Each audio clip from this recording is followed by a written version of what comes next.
Even though it don't taste nasty, I'm a Benihana lover, and this is disrespectful.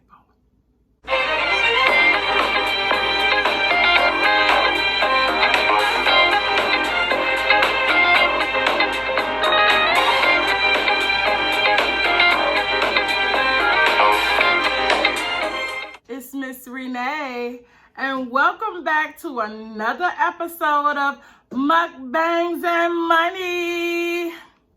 So yeah, I'm excited. We are doing Benihana at home. So I want y'all to let me know whether this is going to pass or whether this is going to fail. So I just saw this in the grocery store.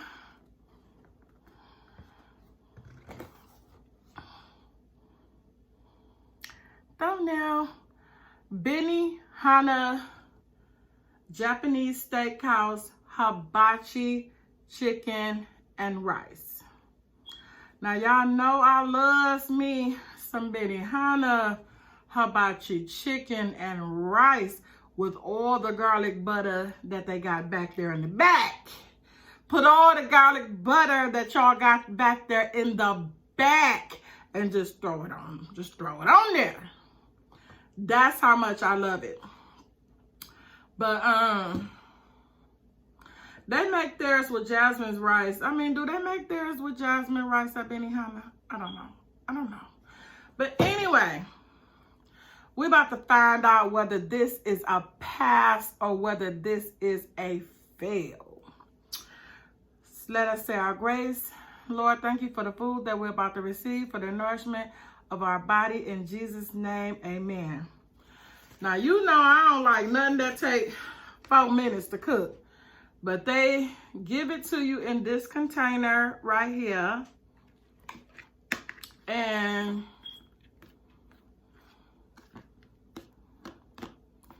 I don't know, y'all.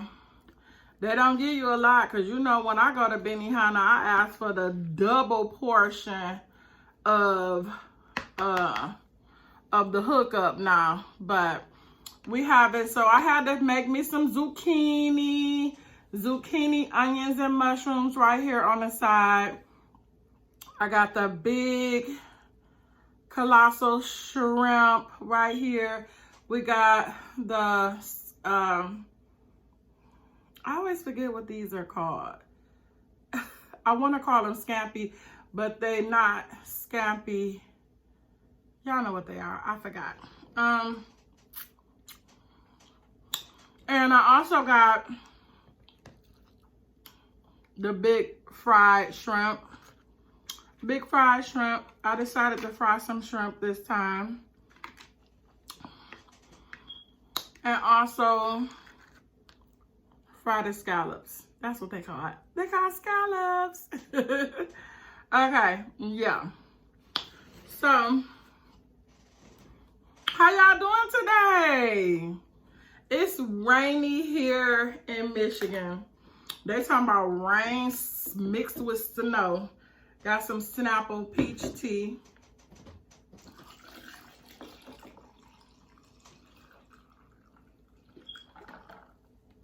They talking about rain mixed with snow. I'm like, already? It ain't even Halloween yet. Like, let it be Halloween first.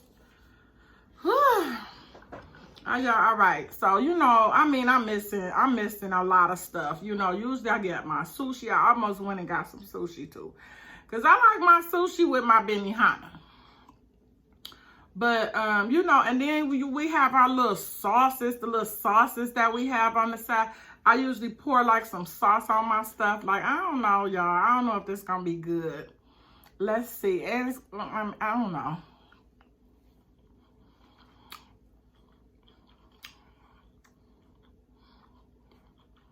Well, it ain't nasty.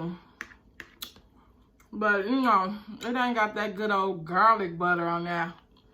But it's made with jasmine rice, like I said. It looked like it's got a couple of herbs in there. They put a little egg in there, carrots, little chicken in there. Ooh. Can y'all see it? I mean, it ain't nasty.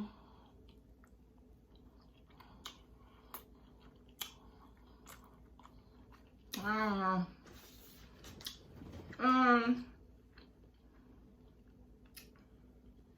I was trying to come up with a topic for today.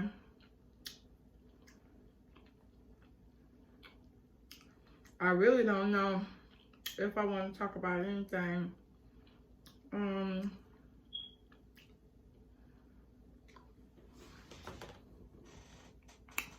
Let me try some of this here. Now these is zucchini, and I took the zucchini, mushrooms, and onions and sauteed them in butter. I put some salt, pepper,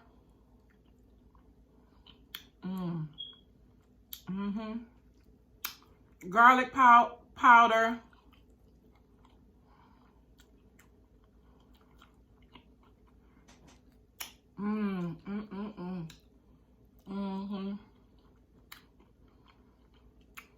Yep.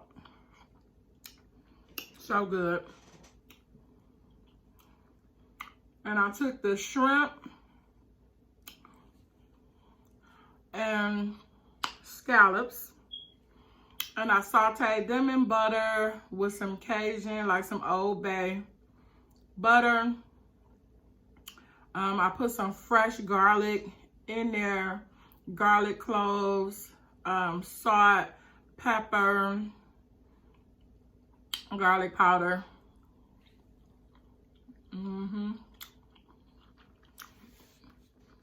Very good.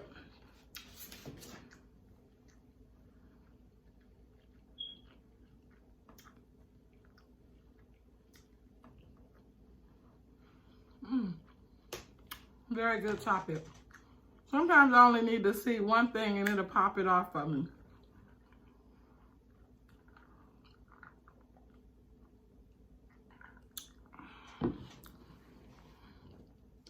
I also took the little bit of butter sauce that I had and that I had sauteed this with, and put it in here with the fresh garlic, just in case I wanted to dip. Actually, this will taste good on top of the rice because this actually is garlic butter. The real cloves of garlic butter.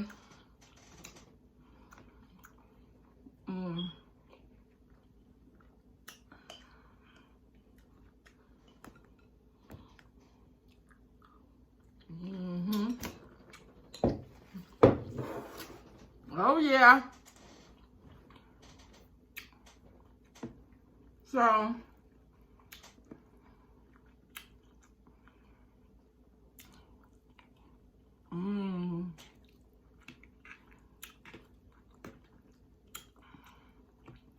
zucchini, mushrooms, and onion.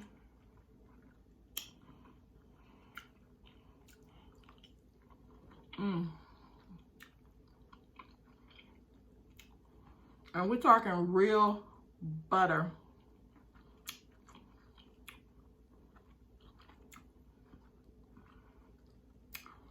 I ain't even messing around with no margarine or no nothing like that.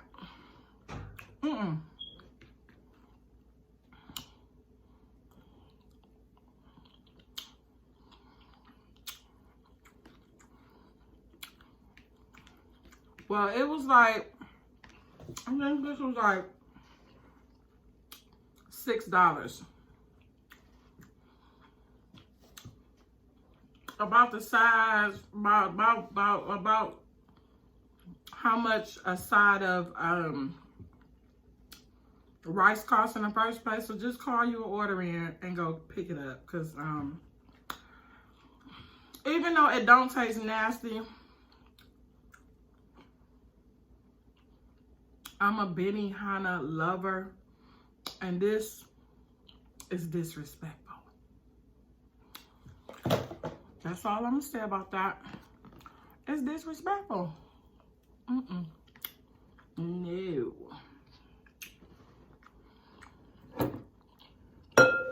Well, we're gonna try to put some soy sauce on it to wake it up a little bit. See what that do. See if we can wake it up. Just a little bit.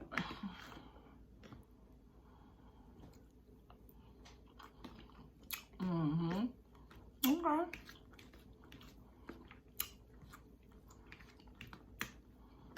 That spiked it up. Woke a couple of them flavors up.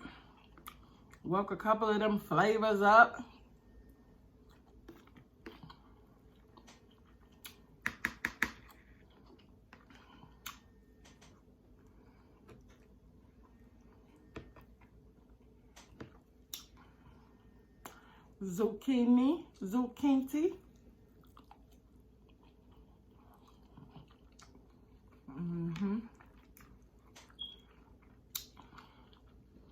Okay, zucchini.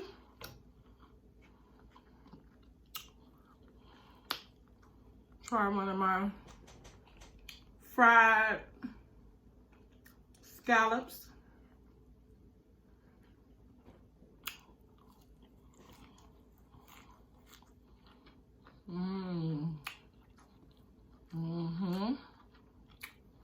Very good.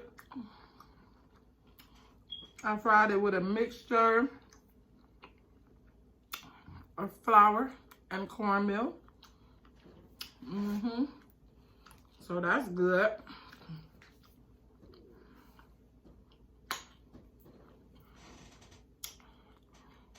Put a little hot sauce on it.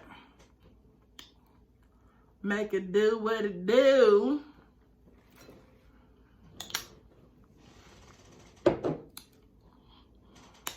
Let's try one of these shrimps. So I took the shrimp and I butterflied it. Opened her up.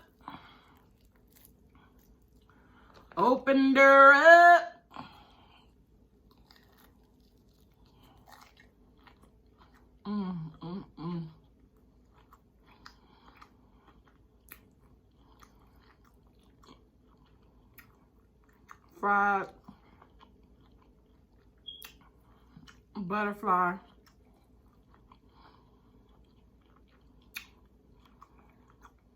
Colossal.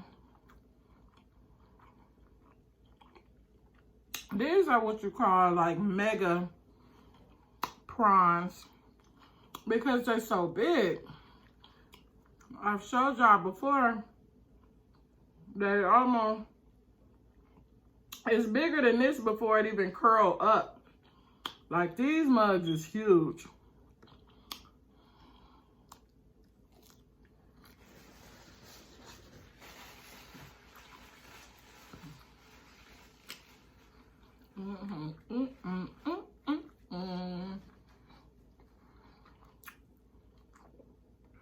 Okay, I'm gonna eat one more shrimp and then we're gonna get into the, I don't know what I'm gonna say about it, but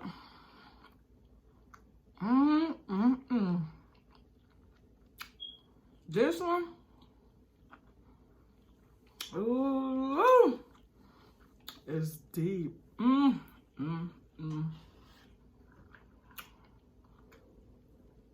I hope I don't stay out here too long with y'all today, because this one,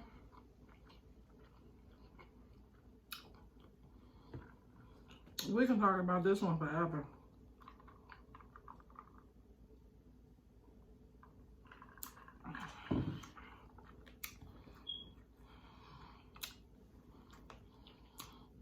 Let me eat my shrimp.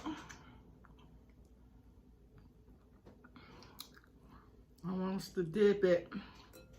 I wants to dip it. Get all that flavor.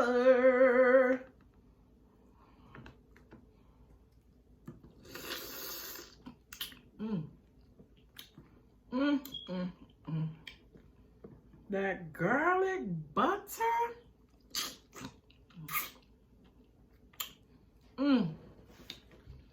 That garlic butter. Let that garlic butter drip in there.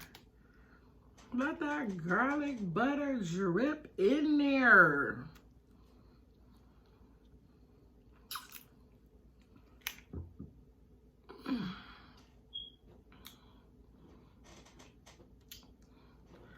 That garlic butter drip in there.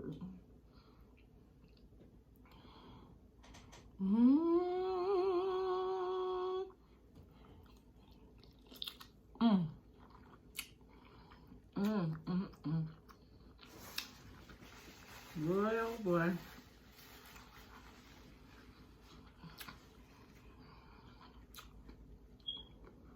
So before I get into the topic,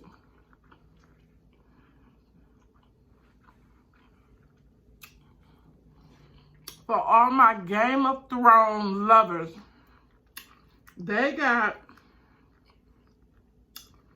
something coming out on HBO where they are going to do a spinoff of Game of Thrones, but it's going to be before winter, you know, and all of that. It's going to be like 300 years before that. It's going to be based on the Targaryens. So I know you got a lot of people who saying, leave it alone, leave it alone, leave it alone. We don't want to open that back up because then I'm going to have to go back and watch some of the other one so that I can remember what happened. Listen, no you don't. Just start from there.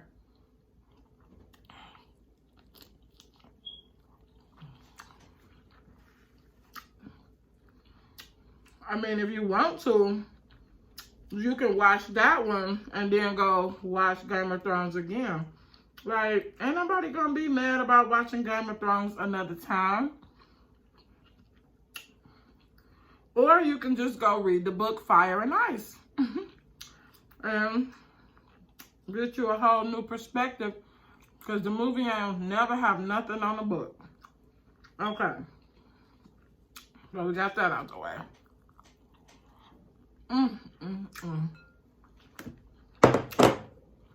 That butter and garlic sauce.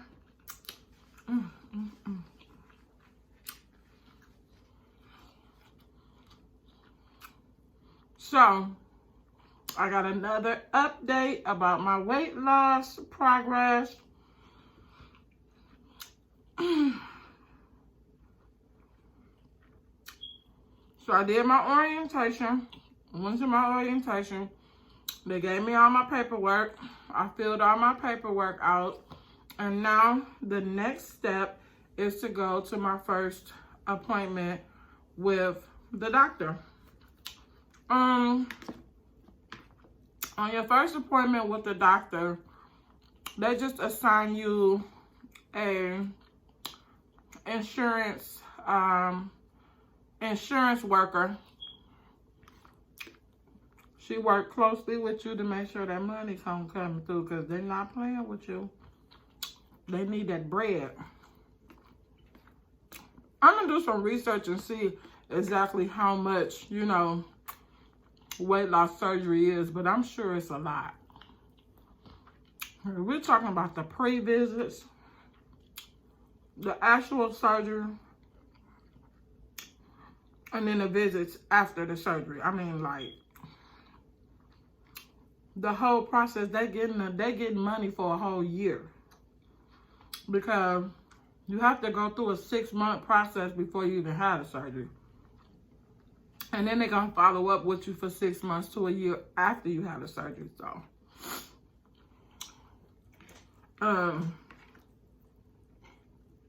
I need to go to school to be a surgeon.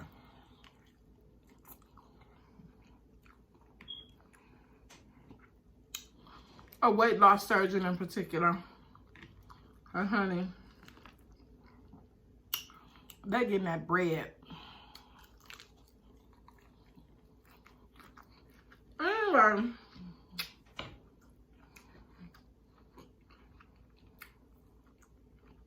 I'm going to my first appointment the 1st of December.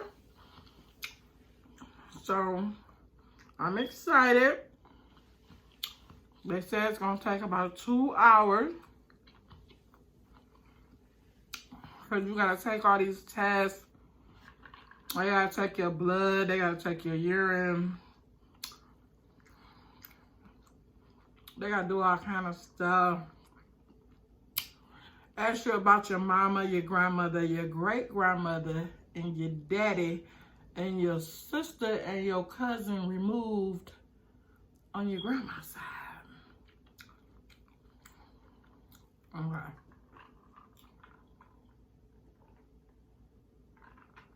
They gotta know about everybody's medical history. They gotta know about all your medical history. How many times you had surgery in your life. All this kind of stuff. So I'm gonna keep y'all posted on that. But today's topic is about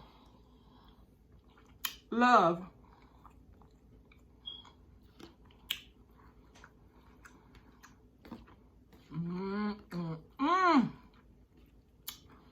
Honey, love is the hardest thing that you will ever do.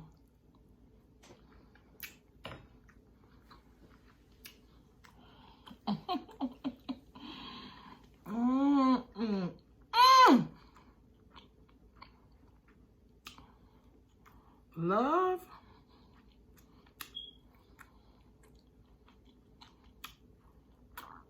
I think the hardest thing about love to me is knowing who deserves it and who don't.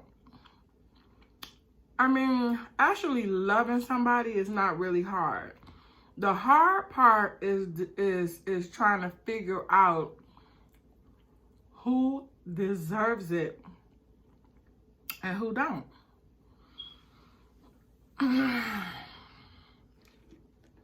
So what do you think?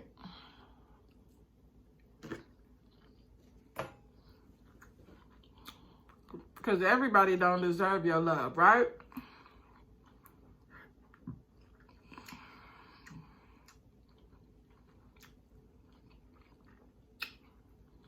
Sometimes the people that you think deserve your love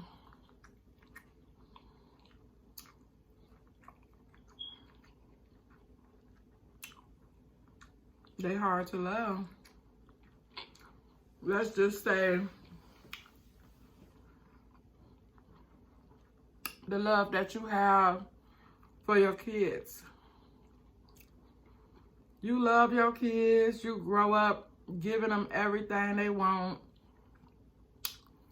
And by the time they turn about 14,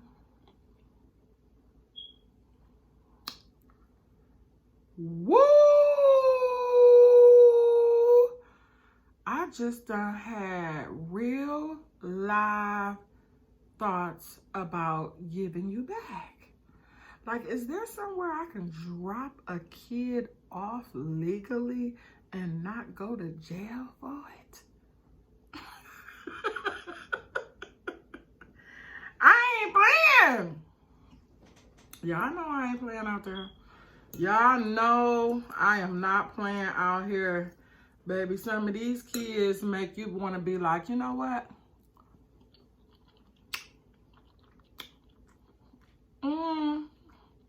I was just playing. Like, I really didn't want no kid. It took me 15 years to decide that, you know what? I don't want to do it. Because I'm telling you, the love that you have for people.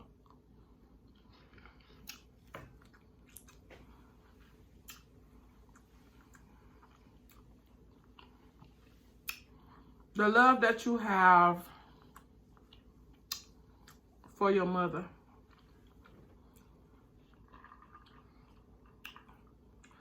So some people have a great relationship with their mother.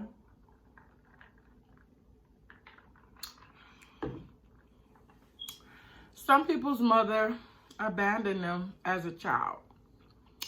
Some people's mother is inconsistent. Some people's mother is a liar. Some people's mother is on drugs. Some people's mother is married to an abusive man and she won't leave him. Some people's mother just work too much and she's never at home. So to the child, in regards to loving their mother,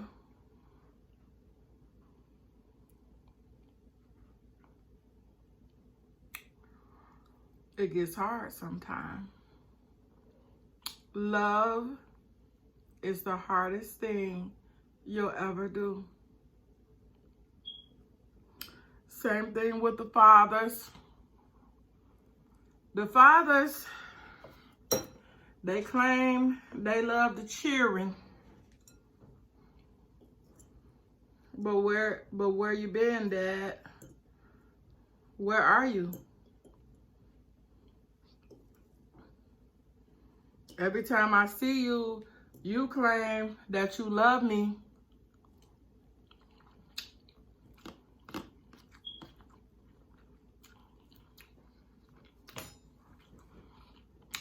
But you don't call.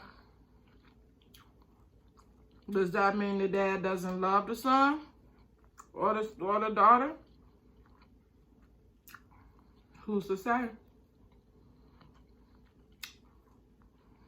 People love in different ways. They have a book out called Love Languages. Well, everybody don't love with their mouth. Some people love with their actions. Some people love by what, you can tell some people love you by what they do or how much they there for you or, you know, little things that a person may do. They might not necessarily say they love you with their words, with their mouth.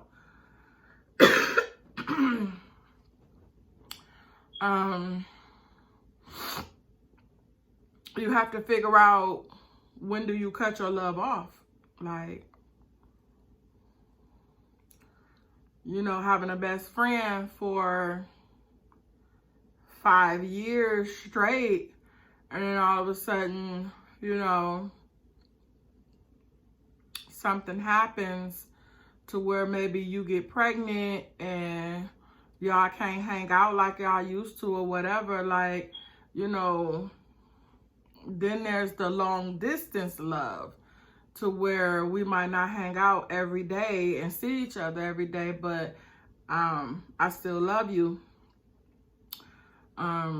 On one hand, and on the other hand, the other person might look at it as, hey, she too busy for me. She don't like me no more. She's too busy for me. If she really wanted to be with me, she would make time for me and all of that kind of stuff. So, I mean, I'm telling you, love is so deep. I think most people love to the capacity in which they can love.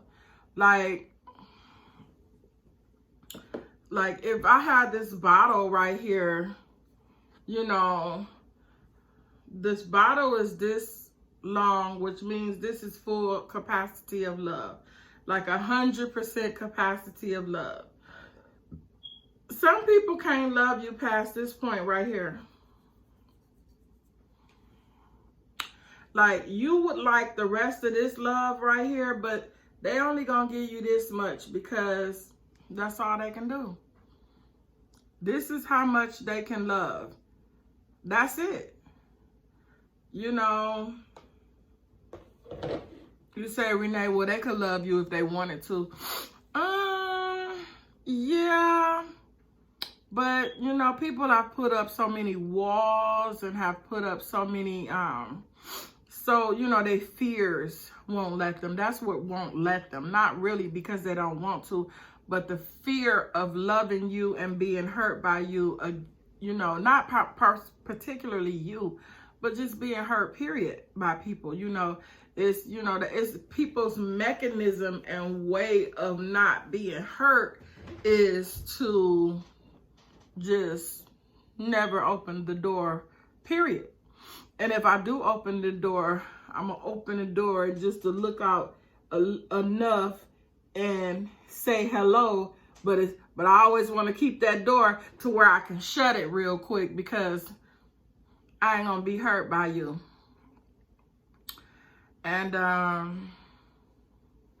you know, a lot of people want love, but they're not willing to give it. If you go back to one of my old videos, I have a video about why I always have to go first. With most people, you always have to go first. You have to be one of those people that's willing to tell another person that you love them enough times for them to believe it. Or you have to be able, or some people, you know, like to be shown love. So, you know, I have to, you know, pick you up from work. I have to come over your house every weekend. I have to call you every day to prove to you that I love you, because you can't just take my word for it. It's got to be proven to you. Which I understand that, you know, because, you know, like you said, people are, you know, hurtful and sneaky and deceitful. You know, just telling somebody that you love them is not good enough. But I feel that loyalty, that love gets tricky when your love for somebody becomes slavery. And that's kind of where I want to hone in on it, because like I said, this whole love topic is too big, it's too wide. We could be here all night on different facets of love. So what I want to do is hone in on one topic of love, which is which is love becoming slavery. I read a book by Napoleon Hill. It was called Outwitting the Devil. And one of the most horrific passages or chapters in the book was the book about love. And he goes on to say that love is a device of the devil. And I'm thinking to myself, wait a minute, you got to be kidding me. The devil uses love to destroy you.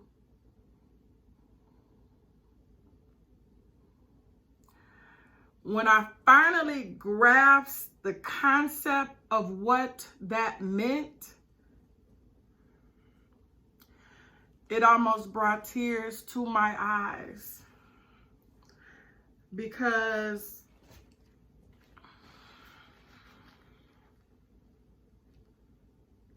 I'm not crying, y'all. I got something in my eye for real. It almost brought tears to my eyes because I probably stayed in a marriage way too long because I loved him. I probably let people misuse me and abuse me because I loved them.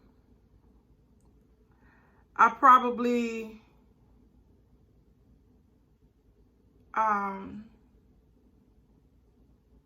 gave my sons too much leeway and let them get away with too much when I knew they should have been punished about certain things because I loved them. I probably, you know, took abuse from people who manipulated me because they knew I loved them. And you do have people who know you love them, and they will use that to manipulate and control you to get what they want from you. And you're going to keep doing it because you love them. Every single time they borrow $20 from you and never pay it back. Every single time they borrow your car and never put gas in it. Every single time they come in here and eat up all your food and don't wash the dishes. Like, people know that you love them, and they manipulate and control you with it. Your children start early. Come on. Y'all know children start when they babies. They know you love them, so they scream and holler because they know what? You gonna pick them up. Children start controlling you when they infants with your love. By the time they teenagers, they got you down pat. They know what you will do, what you won't do, how much you will take, and how many times they gotta do it before you blow your top. These kids been training you since you was young, since they were young. And that happens with any type of relationship. You know, it took me years to realize that people know you. People know you because I've never been a predator. I've never been a predator. I've never been the type of person that look at people's weaknesses and be like, oh, I can get her right there, or I can get him right there. But you know, I had to learn the hard way that even people who are the closest to you, they know your weaknesses. They know your fears. They know your strengths, and they know how they can control you and manipulate you because they have been the closest people to you all your life. That's how come a lot of us think that our biggest enemies are our friends and our family. But that's because they know us the best. Why do you think you get along so well with strangers? Because they don't know you yet. They haven't found a way to manipulate and control you just yet. So they just bubbly and fun, and they don't know nothing about you. So y'all get along so good, but after they start to meet you and know you, and if they're predators, if they're the type of people who out for blood, they will read you. They will notice things about you.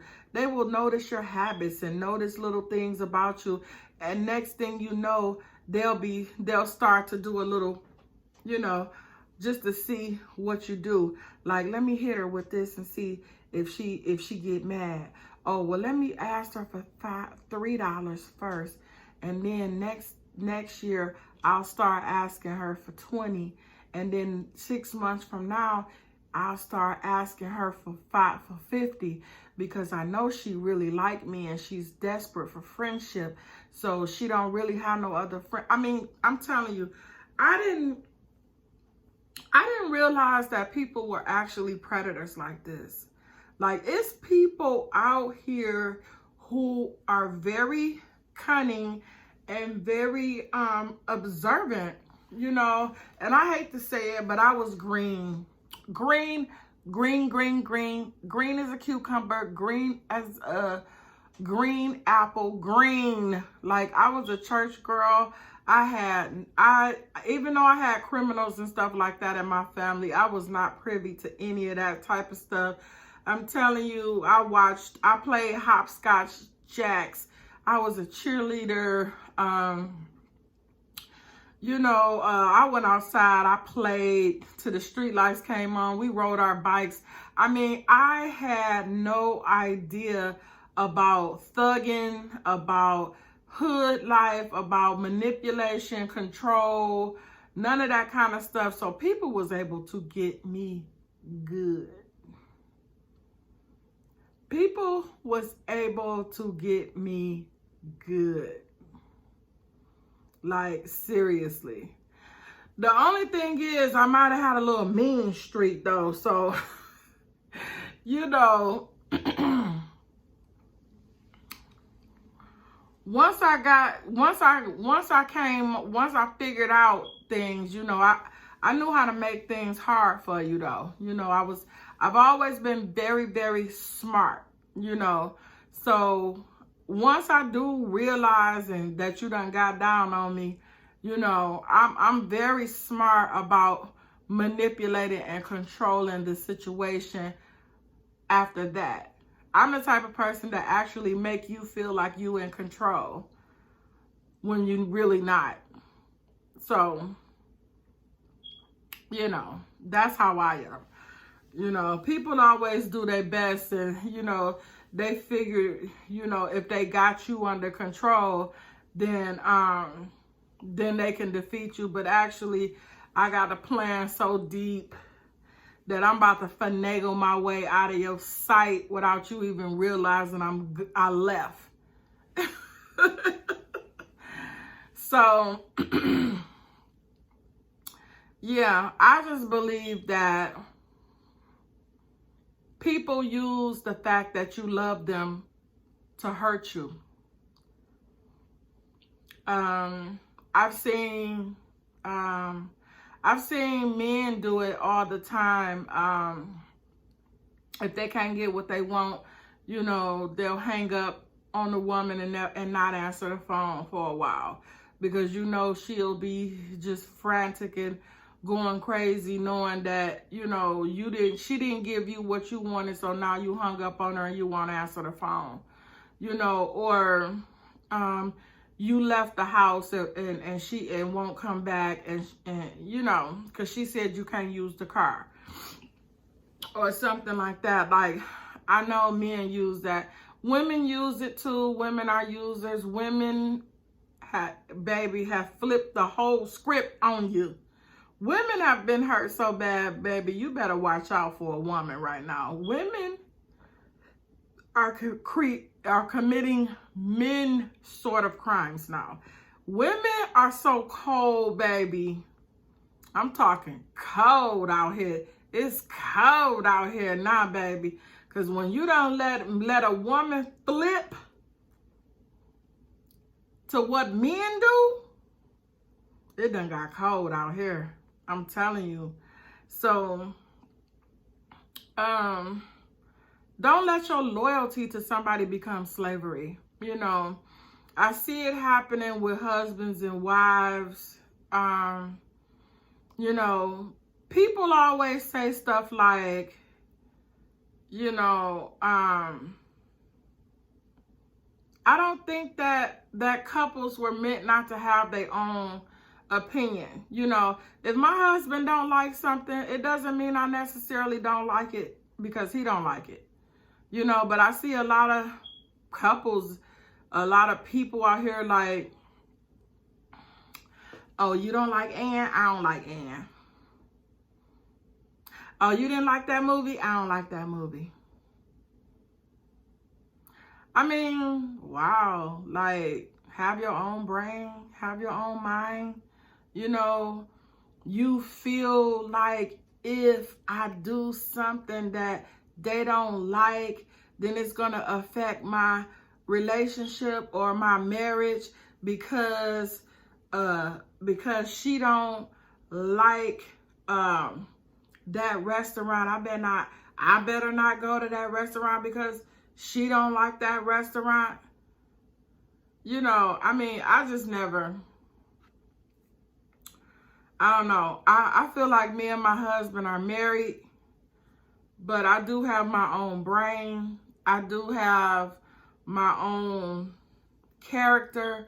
I am my own person, and I don't copycat necessarily off everything he like and don't like.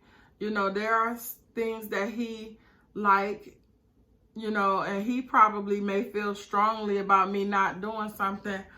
But if it don't make sense to me, then it don't make sense to me. Like, you're not going to tell me not to go somewhere just because you don't like the person that's there or something like that. Like, to me, it has to be a little more, it has to make a little more sense than that. Like, you know, some things you do have to be like, okay, he just don't like that. Like, you know, and so I'm not going to do that. But it has to make a little bit more sense to me. Like, I feel like it's a form of control to me that you're trying to control me. Like, don't try to control me. You know, like, I wouldn't do that to you. I wouldn't do that to you. I think that everybody should be able to make their own decisions about what they want to do. Within reason. You know, I believe that loyalty becomes slavery between parents and children. I think that parents, you know, are not setting boundaries with their kids. I think that parents want to be their kids' friend. You actually, you know, have a fit when your child don't like you. Like, when you punish your kid and your kid get mad at you and seriously don't want to talk to you today, or, you know, you take their phone from them and they flip out and act a fool and go ham on you or something like that, and you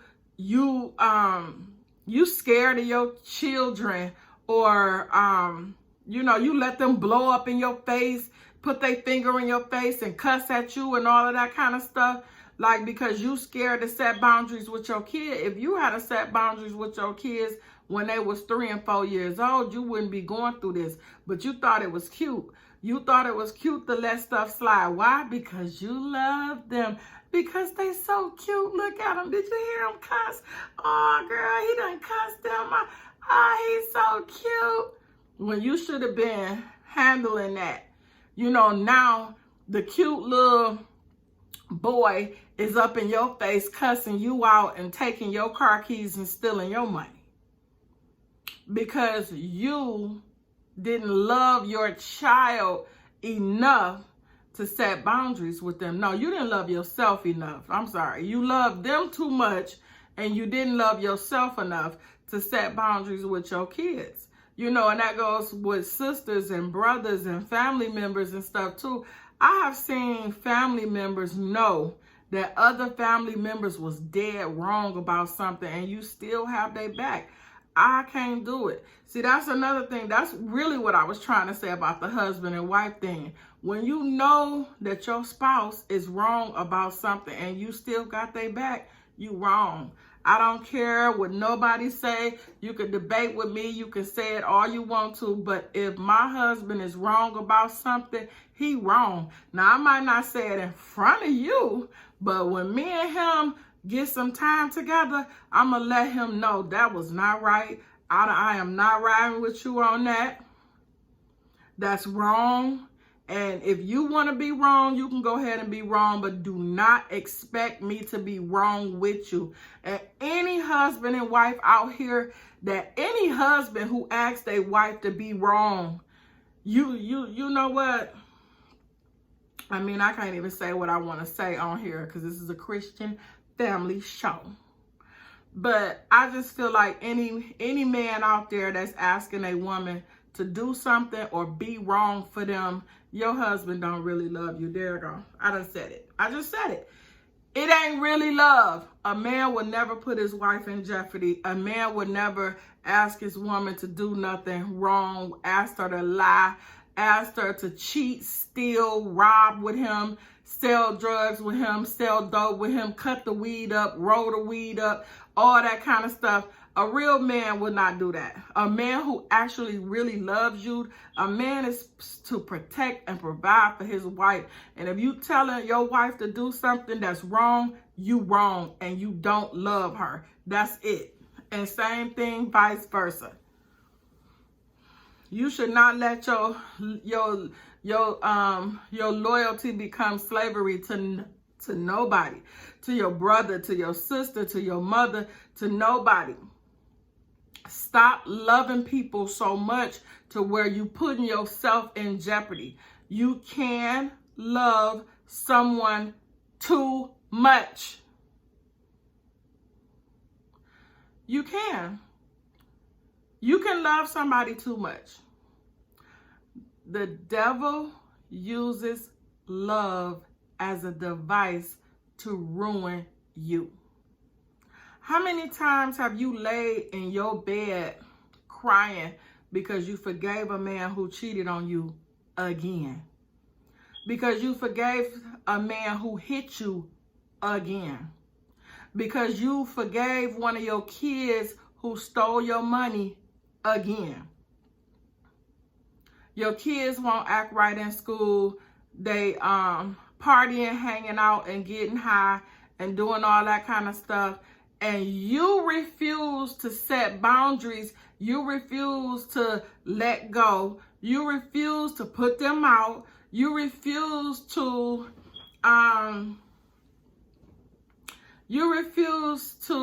love yourself enough. You want to love your son or your daughter more than you love yourself.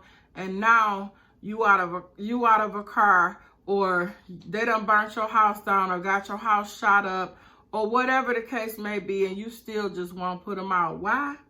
Because you love them. How much are you putting up with somebody else because you love them? I'm just saying. It took me a long, long time to realize that I love myself more than I love you.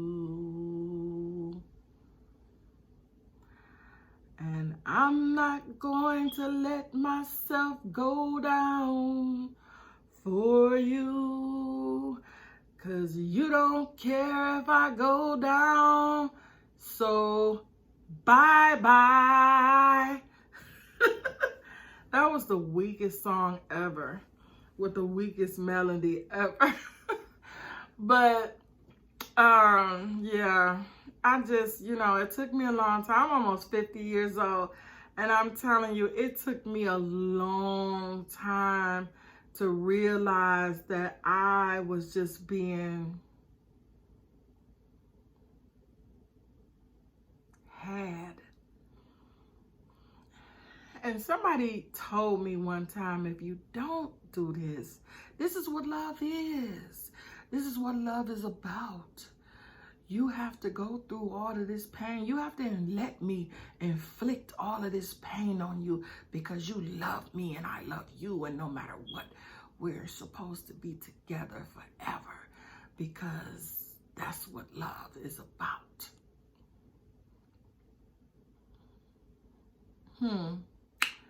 Well, love almost drove me crazy.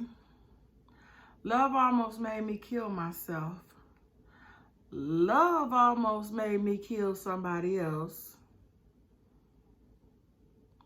Love almost made me drink myself to death. Love almost made me eat myself to death. Love almost made me commit suicide. Love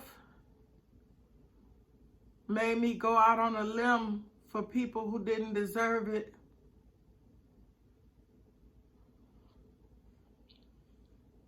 Love